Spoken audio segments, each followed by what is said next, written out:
ఎందుకు కొడతారులే లైకులు కావాలంటే సామాన్లు బాగుండాలంటే. హాయ్ ఫ్రెండ్స్, అందరూ ఎలా ఉన్నారు? నమస్కారం అండి. నమస్కారం. హరిహర వీరమల్లు పవన్ కళ్యాణ్ గారి సినిమా సూపర్ డూపర్ హిట్. ఇప్పుడే చూసి వచ్చాను. సూపర్ అదిరింది. సూపర్ హిట్ అన్న. కొలికాక సినిమా super star, direction super. South ఆఫ్రికాలో ఉన్నాను. అక్కడ కూడా మన డామినేషన్ అంటాం. మూవీ అదిరిపోయిందండి. పవన్ కళ్యాణ్ గారి యాక్టింగ్ అదిరిపోయింది, ఇంకా మాటలు లేవు. కిక్కురా కిక్కు. ట్విస్ట్ కూడా చెప్పేస్తున్నాను ముందే. ఏంటి సనంగా బాలయ్యబాబు ఎంట్రీ. బాలయ్యబాబు ఉన్నారు అమ్ముడు సినిమాలో, మీకు ఎక్కడ చూపించలేదు. ఏం జరిగింది, ఏం జరుగుతోంది, ఏం జరగబోతోంది నాకు ఇప్పుడే తెలియాలి. హరిహర వీరమల్లు మనవడి కింద బాలయ్యబాబు ఎంట్రీ. నిజమా అల్లుడు? అంతకంటే ఇంకేం కావాలి సార్? సినిమా ఓవరాల్ గా బ్లాక్ బస్టర్ హిట్, రికార్డుల కలెక్షన్స్. మళ్ళీ ఇలాంటి సినిమా మళ్ళీ రాదు. టచ్ చేసావు, నా గుండెల్ని టచ్ చేసావు. పవన్ కళ్యాణ్ వేరే అభిమానులు ఇంకెవరైనా ఉంటే కింద ఈ కమెంట్ చేయాలి. పూర్తిగా చూసారు కాబట్టి కమెంట్ చేయాలి. మా సార్ ఇంత ఇంటెలిజెంట్. ఎలా ఉంది నా సినిమా రివ్యూ? ఫస్ట్ రివ్యూ అదిరిపోయింది కదా, పీక్ సార్. అర్థం కాకే ఏం చెప్పావురా అని అడిగాను. మీకు ఒక విషయం చెప్పాలండి. సార్ ఏంటి సార్? ఒక కనువిప్పు నాటకం కోసం చెప్పింది. ఏమిటండి మీరు మాట్లాడే? ఇప్పుడు సినిమా రివ్యూలు అన్నవి ఎవరికి అవసరం అండి? నాకు తెలీదమ్మా. రివ్యూ అనేది ఎవరికి అవసరం? ఇప్పుడు సినిమా ప్రోడక్టా కాదు. ఇప్పుడు నీకేం వస్తుందిరా? ఈ ఐఫోన్ అనేది ప్రోడక్ట్, రైట్? దీనికి రివ్యూ అవసరం. సినిమా అనేది సార్ నిజమేనయ్యా పుల్లారావు.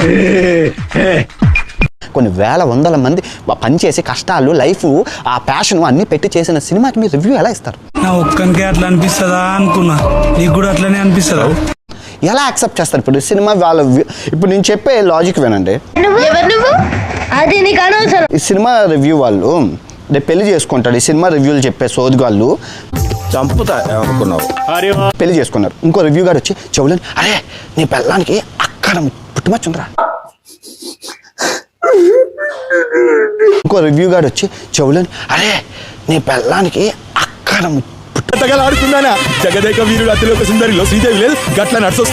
ఆనందించి బాగుంటే బాగలేదని ఫీలింగ్, బాగోకపోతే బాగలేదని ఫీలింగ్. ఆ ఫీలింగ్ తో మంచి బయటకు రావాలి. అలా కాదురా ఎరుపు కూడా. 100 రూపాయలు ఖర్చు పెట్టి సినిమాకి వెళ్ళిపోయి సినిమా నుంచి వచ్చేసి యూట్యూబ్ ఛానల్ ప్రతి ఒక్కరు, ఎందుకంటే ఫ్రీ సవక కూర్చోవడం, సొల్లేయడం, ఇలాగా బ్యాక్గ్రౌండ్ ఖర్చు అక్కర్లేదు. 100 రూపాయలు ఖర్చు పెడుతున్నాడు, యూట్యూబ్ ఛానల్లో పెడుతుంటే ఇది వ్యాపారం. ఒక 2 అంటారు, ఒక 3 అంటారు, ఒక 4 అంటారు, ఒక 5 అంటారు, ఒక 6 అంటారు, ఒక 10 అంటారు. రేటింగ్స్ ఇస్తాం వచ్చినట్లు ఇచ్చేసి ఇది ప్రజలకు తెలియాలి. డబ్బులు వస్తాయి. మరి మిలియన్ల దాకా చూస్తే ఒక 1,50,000 60,000 వస్తాయి. హ్యాపీ పండగ. ఇదే వ్యాపారం అయిపోయింది. ఎంత 50,000 60,000 వస్తాయి. హ్యాపీ పండగ. ఇదే వ్యాపారం అయిపోయింది.